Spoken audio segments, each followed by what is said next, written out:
বাংলাদেশ ভারতের চরিত্রটা আগেই টের পেয়েছিল, কিন্তু এবার সেই একই অভিজ্ঞতার মুখোমুখি হলো ইরান। দীর্ঘদিনের পুরনো বন্ধুত্বের আবরণে লুকিয়ে থাকা ভারতের আসল রূপ, সেই গাদ্দারির মুখোশ আজ আর কোনো পর্দায় থাকেনি। পুরো বিশ্বের সামনে ভেসে উঠেছে তাদের দ্বিমুখী রাজনীতির করুণ চিত্র। একদিকে যারা ইরানের সবচেয়ে বিশ্বস্ত মিত্র বলে নিজেদের দাবি করত, তারাই কিনা তলে তলে শত্রুপক্ষের সাথে হাত মিলিয়েছে। বন্ধুর বেশে শত্রুর ভূমিকা পালন করার এমন ডাবল গেম দেখে বিশ্ব রাজনীতির পর্যবেক্ষকরা রীতিমতো হতবাক হয়ে পড়েছেন। মুখে শান্তির বুলি আর পেছনের দরজা দিয়ে যুক্তরাষ্ট্রের ইঙ্গিত চরম বেইমানির এক নতুন ফাঁদ পেতেছে ভারত, যা এখন সবার সামনে স্পষ্ট হয়ে ধরা দিয়েছে। একটি সময় ছিল যখন ভারত নিজেদের খুব চালাক ভাবত। তাদের ধারণা ছিল এই ধরনের দ্বৈত নীতির আশ্রয় নিয়ে তারা চিরকাল পার পেয়ে যাবে। একদিকে তারা ইরানের কাছ থেকে নানা সুবিধা আদায় করত, অন্যদিকে গোপনে ইসরায়েলের সাথে সখ্যতা বাড়াত। দুই নৌকায় পা দিয়ে চলার এই সর্বনাশা ছক তারা বছরের পর বছর ধরে কৌশলে এগিয়ে নিয়েছিল। কিন্তু রাজনীতি এবং অর্থনীতির খোঁজ খবর রাখেন এমন বিশ্লেষকরা ভালো করেই জানেন মধ্যপ্রাচ্য ভারতের জন্য কতটা গুরুত্বপূর্ণ। এই অঞ্চলটি ভারতের জন্য আক্ষরিক অর্থেই একটি সোনার ডিম পাড়া হাঁস, আর সেই সোনার ডিম পাড়া হাঁসটিকেই তারা নিজেদের স্বার্থে ঝুঁকির মুখে ঠেলে দিল, যা সত্যিই অবিশ্বাস্য।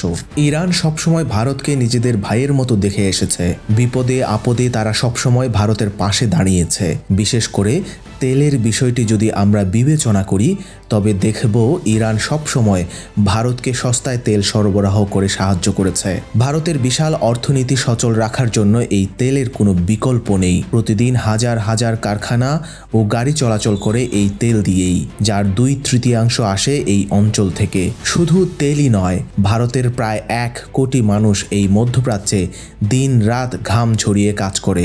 এই 1 কোটি প্রবাসীর পাঠানো রেমিটেন্সে ভারতের বৈদেশিক মুদ্রার ভাণ্ডার টিকে আছে। কোনো কারণে এই সোনার ডিম পাড়া হাঁসটি যদি হাতছাড়া হয়ে যায়, তবে ভারতের অর্থনীতি একেবারেই ধসে পড়বে। আর সবচেয়ে বড় কথা হলো, এই মহামূল্যবান তেল যে পথে আসে, সেই হরমুজ প্রণালীর চাবিকাঠি ইরানের হাতেই। ইরান যদি একবার রেগে গিয়ে এই রাস্তা বন্ধ করে দেয়, তবে ভারতের সব গাড়ি ঘোড়া রাস্তায় থেমে যাবে। এত বড় সত্য জেনেও ভারত কিভাবে নিজেদের এই স্বার্থকে ফাঁদে ফেলল, তা ভেবে সবাই হতবাক। মধ্যপ্রাচ্যে যখন প্রবল উত্তেজনা বিরাজ করছিল এবং চারদিকে একটা থমথমে পরিস্থিতি বিরাজ করছিল, ঠিক তখনই এই মুখোশধারীরা তাদের আসল চেহারা প্রকাশ করল। দিনটি ছিল 25 এবং 26 ফেব্রুয়ারি। মাত্র 2 দিনের জন্য ভারতের প্রধানমন্ত্রী নরেন্দ্র মোদী ইসরায়েল সফরে যান। আর এই সফরটিই ছিল পুরনো বন্ধুর পিঠে ছুরি মারার সবচেয়ে বড় প্রমাণ। ইরান যখন চারদিক থেকে চাপের মুখে ছিল, ঠিক সেই সময় মোদি গিয়ে হাত মেলালেন ইরানের চিরশত্রুর সাথে। তারা এতদিন মুখে বলতো যে তারা সবার সাথেই সমান তাল মিলিয়ে চলে, কিন্তু 25 ও 26 ফেব্রুয়ারির সেই সফর প্রমাণ করে দিল যে তাদের ভেতরে কতটা নোংরা রাজনীতি এবং ক্ষমতার লোভ লুকিয়ে আছে। খোদ ভারতের ভেতরের বিরোধী দলের নেতারাও মোদির এই কাজ দেখে লজ্জায় মাথা হাট করেছেন। তারা গলা ফাটিয়ে বলেছেন, এত বড় বেইমানি এর আগে আর কখনো হয়নি। কারণ পুরনো পরীক্ষিত বন্ধু ইরানকে বিপদের মুখে একা ফেলে দিয়ে শত্রুর ঘরে গিয়ে এমন তলে তলে মাখামাখি করাকে সবাই চরম নেমক হারামি হিসেবেই দেখছে। এটা ছিল একেবারে সরাসরি দুশ্মনী। আর এই ভয়ঙ্কর ফাঁদের আসল রূপ দেখা দিল ঠিক 28 ফেব্রুয়ারি। মোদির সফরের পরপরই ওই দিন যুক্তরাষ্ট্র ও ইসরায়েল মিলে ইরানে এক বিশাল যৌথ হামলা চালায়। অত্যন্ত উত্তেজনাকর এবং ভয়াবহ সেই হামলায় ইরানের ধর্মীয় সর্বোচ্চ নেতা খামেনির অত্যন্ত কাছের এবং গুরুত্বপূর্ণ অন্তত 40 জন শীর্ষ নেতাকে চিরতরে দুনিয়া থেকে বিদায় করে দেওয়া হয়। এই হামলার পর পুরো বিশ্ব রীতিমতো স্তব্ধ হয়ে যায়। এই শীর্ষ 40 জন নেতাকে যেভাবে পরপারে পাঠিয়ে দেওয়া হলো, তার পেছনে যে ভারতেরও একটা বড় ভূমিকা ছিল, তা এখন আর বুঝতে কারো বাকি নেই। আন্তর্জাতিক গোয়েন্দা সূত্রগুলো বারবার জানাচ্ছে, এই পুরো শয়তানি চালটি মূলত যুক্তরাষ্ট্রের ইশারায় তৈরি হয়েছে। মধ্যপ্রাচ্যে ইরানের দাপট দেখে পেন্টাগনের কপালে চিন্তার ভাঁজ পড়ে গিয়েছিল। যুক্তরাষ্ট্রের ট্রাম্প প্রশাসনের তো একেবারে ঘুম হারাম হয়ে গিয়েছিল এই ভেবে যে ইরানকে কিভাবে থামানো যায়, আর সেই জন্যই তারা ভারতকে তাদের কলকাঠি হিসেবে ব্যবহার করেছে। ভারতও তাদের পুরনো বন্ধুত্বের কথা বেমালুম ভুলে গিয়ে যুক্তরাষ্ট্রের হাতের পুতুল হয়ে এই পাপের 16 আনা পূর্ণ করতে সাহায্য করেছে। এত বড় একটা চক্রান্তকারী দেশ যে কতটা নিচে নামতে পারে এটাই তার সবচেয়ে বড় প্রমাণ। এই গাদ্দারদের কুকীর্তি আর মুখোশধারী ভণ্ডামির এখানেই শেষ নয়। পত্রিকার পাতায় খোঁজ করলেই দেখা যায় 28 ফেব্রুয়ারির সেই ভয়ঙ্কর আগ্রাসনের সময় ভারত কিভাবে মুখে কুলুপ এঁটে বসেছিল। একটি স্বাধীন দেশের উপর এত বড় আঘাত আসার পরও, 40 জন শীর্ষ নেতাকে চিরতরে শেষ করে দেওয়ার পরও ভারতের মুখ থেকে একটি শব্দ বের হয়নি, যেন তারা কিছুই দেখছে না বা কিছুই শুনছে না। কিন্তু তাদের এই চরম ধোঁকা খুব তাড়াতাড়ি ধরা পড়ে যায়। ইরান যখন এই অন্যায়ের বদলা নিতে পাল্টা আঘাত করে এবং উপসাগরীয় অঞ্চলে থাকা শত্রুদের মার্কিন ঘাঁটিতে কাঁপন ধরিয়ে দেয়, ঠিক তখনই ভারতের আসল রূপ বেরিয়ে আসে। নরেন্দ্র মোদী সবার আগে দৌড়ে গিয়ে তার এক্স হ্যান্ডেলে একটি পোস্ট করেন এবং ইরানের সেই পাল্টা আঘাতের তীব্র নিন্দা জানান। এই একটি ঘটনাই পুরো বিশ্বকে দেখিয়ে দিল ভারত আসলে কতটা ধোঁকাবাজ। তারা মিডিয়ার পেছনে কোটি কোটি টাকা ঢেলে নিজেদের অনেক বড় শক্তি হিসেবে প্রমাণ করার জন্য দিন রাত চেষ্টা করে। বিশ্বগুরু সাজার জন্য তারা চারদিকে খুব ঢোল পেটায়, কিন্তু আসল সত্যিটা হলো i2U বা IMECর মতো প্রজেক্টগুলোতে ভারতের নিজের কোনো দাম নেই। তারা এখন কেবল যুক্তরাষ্ট্র আর ইসরায়েলের একটি জুনিয়র পার্টনার বা সহজ কথায় তাদের আজ্ঞাবহ সহযোগী হয়ে দাঁড়িয়েছে।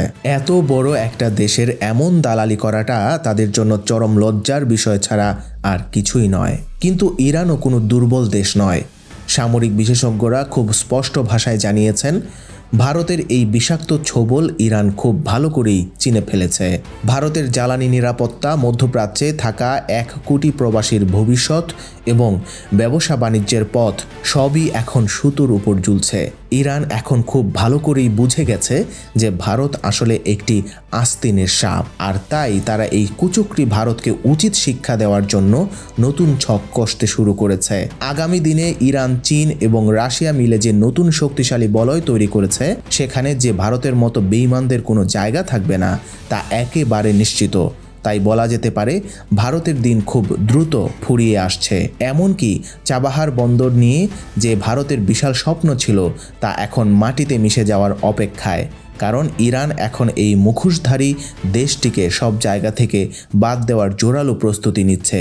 মোট কথা, চারদিক থেকে ভারত এখন এমন এক ভয়ঙ্কর পরিণতি এবং অন্ধকার ভবিষ্যতের দিকে এগিয়ে যাচ্ছে যেখান থেকে তাদের উদ্ধার করার মতো আর কেউ থাকবে না। মানে হলো, ভারত এখন নিজেদের পাতা ফাঁদে নিজেরাই আটকা পড়তে যাচ্ছে। এই অভিশাপ থেকে তাদের বাঁচার কোনো উপায় নেই। এখন পুরো বিশ্বের নজর শুধু একটা দিকেই আটকা রয়েছে। সবার মনে দিনরাত একটাই প্রশ্ন ঘুরপাক খাচ্ছে, এই যে এত বড় একটা গাদ্দারি ভারত করলো, এরপর ইরান কি এবার এই মুখোশধারী ভণ্ডদের তাদের বন্ধুত্বের তালিকা থেকে চিরতরে মুছে ফেলবে? এতদিন যে দেশটিকে নিজের ভাইয়ের মতো বুকে টেনে নিয়েছিল, সেই কাল সাপকে কি তারা এবার ঘাড় ধাক্কা দিয়ে চিরদিনের জন্য বের করে দিবে? তবে এটা নিশ্চিত, এত বড় ধোঁকাবাজি আর পেছন থেকে ছুরি মারার পর ইরান যে কিছুতেই চুপ করে বসে থাকবে না তা সবাই খুব ভালো করেই জানে। ভারতের এই মীর জাফরের মতো বেইমানি দেখার পর ইরানের ভেতরে এখন রাগের আগুন জ্বলছে।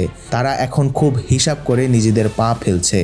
এই গাদ্দার ভারতকে কি তারা এমন কোনো উচিত শিক্ষা দেবে যারা পুরো বিশ্বের জন্য একটা চরম উদাহরণ হয়ে থাকবে?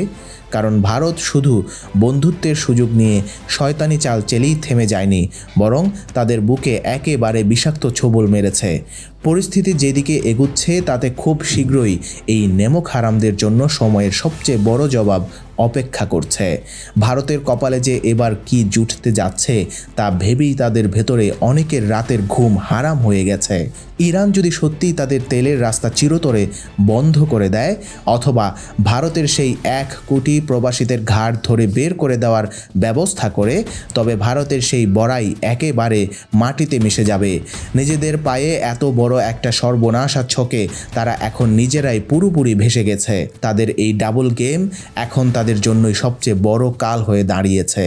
এই টানটান উত্তেজনার শেষ কোথায় গিয়ে দাঁড়ায় এবং এই কুচক্রী ভারতের কপালে শেষ পর্যন্ত কী ভয়ঙ্কর পরিণতি লেখা আছে, এখন শুধু সেটাই দেখার বিষয়।